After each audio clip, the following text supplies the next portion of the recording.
Assembly committee హాల్లో Telangana cabinet భేటీ అయింది. CM Revanth Reddy అధ్యక్షతన జరుగుతున్న సమావేశానికి మంత్రులు, అధికారులు హాజరయ్యారు. కొత్త రేషన్ కార్డులు, స్కిల్ యూనివర్సిటీ బిల్లు వంటి అంశాలపై మంత్రివర్గం చర్చించనున్నారు. రైతు భరోసా విధి విధానాలను ఖరారుపై చర్చతో పాటు జాబ్ క్యాలెండర్ వంటి కీలక అంశాలు ప్రస్తావించనున్నారు. ఇక జీహెచ్ఎంసీలో విలీనం కానున్న ఓఆర్ఆర్ లోపలి మున్సిపాలిటీలు, గ్రామ పంచాయతీలకు సంబంధించిన డ్రాఫ్ట్ బిల్లును కూడా కేబినెట్ ఆమోదం తెలపనుంది.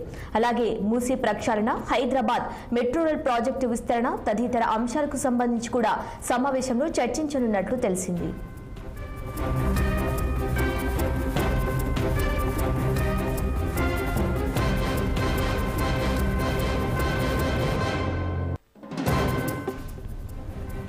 ఇక ఇదే అంశంపై మరింత సమాచారం మా political bureau chief Ram phone line అందించేందుకు సిద్ధంగా ఉన్నారు. చెప్పండి రామ్, కేబినెట్ భేటీలో ప్రధానంగా చర్చించే అంశాలేంటి? ఏ అంశాలకు ఆమోదం తెలిపే అవకాశం ఉందంటారు? శిరీష, బర్ఖాస్తపట్లో అసెంబ్లీలోని కమిటీ హాల్ నెంబర్ 1 లో రాష్ట్ర కేబినెట్ సమావేశం ప్రారంభమవుతుంది.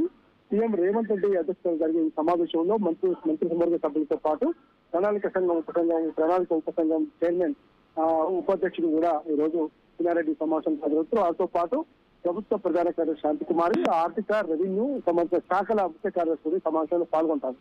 అయితే ముఖ్యంగా ఈ సమావేశంలో కొన్ని కీలక అంశాలు చర్చించేందుకు కేబినెట్ సమావేశం ఏర్పాటు చేశారు. ముఖ్యంగా ఏదైతే స్కిల్ యూనివర్సిటీకి సంబంధించిన రంగారెడ్డి జిల్లా మహేశ్వరం అసెంబ్లీ నియోజకవర్గం కందుకూరు మండలం విస్తరణలో దాదాపు 2000 మంది నిరుద్యోగులకు ఉద్యోగాల కల్పన ధ్యేయంగా ఈరోజు స్కిల్ యూనివర్సిటీ ఏర్పాటు శంకుస్థాపన పూజా కార్యక్రమం కూడా ఇవాళ సాయంత్రం ముఖ్యమంత్రి రేవంత్ రెడ్డి చేతుల మీదుగా జరుగుతా ఉంది. ఈ కార్యక్రమంలో జిల్లా ఇన్ఛార్జ్ మంత్రి శ్రీధర్ బాబుతో పాటు అదేవిధంగా జిల్లా ఎమ్మెల్యేలు అదంతా కూడా పాల్గొనే అవకాశం ఉంది.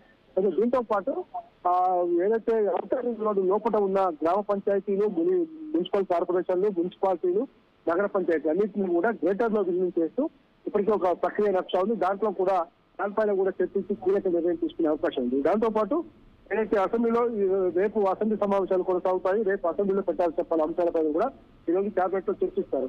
దాంతో పాటు లీగల్ డిపార్ట్మెంట్ సంబంధించిన విషయంలో అదేవిధంగా ఇప్పటికే హైకోర్టు భవనం, కొత్త భవనాన్ని నిర్మించేందుకు దానికి బిల్లు ఆమోదం చేయాలి.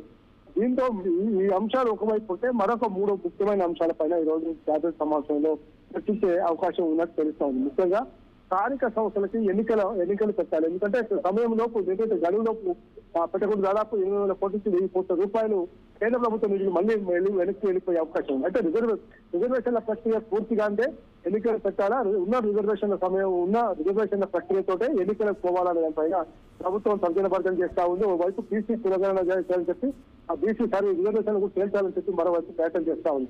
కాబట్టి ఎట్టి పరిస్థితుల్లో కూడా స్థానిక సంస్థలు ఎన్నికలు పెట్టేందుకు ఈ కేబినెట్ సమావేశంలో వీలైనన్ని ఎక్కువ చర్యలు తీసుకునే అవకాశం ఉంది. దాంతో పాటు గత బీఆర్ఎస్ ప్రభుత్వం ధరణి పోర్టల్ ఏదైతే తీసుకొచ్చిందో ఆ ధరణి పోర్టల్ స్థానంలో భూమాత పోర్టల్ తీసుకొస్తామని చెప్పి కాంగ్రెస్ పార్టీ ఎన్నికలకు ముందు చెప్పింది. ఆ నేపథ్యంలోనే ఇప్పుడు ధరణి పోర్టల్ పైన దాదాపు లక్షల దరఖాస్తులు వచ్చాయి. దానిపైన పెండింగ్ సమస్యలు కూడా ఉన్నాయి. ఇప్పటికే దానికి కమిటీ వేశారు. CCLA commissioner Naveen Kumar Mittal, Congress senior నేత కోదండరెడ్డి, పలువురు మాజీ అధికారులు అందరూ కూడా కలిసి దాంతో కమిటీ వేశారు. ఇప్పటికే ఆ కమిటీ వీడియో కాన్ఫరెన్స్ కానీ, ప్రత్యక్షంగా కలెక్టర్ తో మీటింగ్లు కానీ, వక్ఫ్ ల్యాండ్ రిజిస్ట్రేషన్ స్టాంప్స్, రెవెన్యూ ఇట్లాంటి అధికారులతో కూడా భేటీ దానికి ఒక ప్రక్రియ కొనసాగించేందుకు రాష్ట్ర రెవెన్యూ మంత్రి పొంగులేటి శ్రీనివాసరెడ్డి కూడా సమావేశాలు జరిపారు.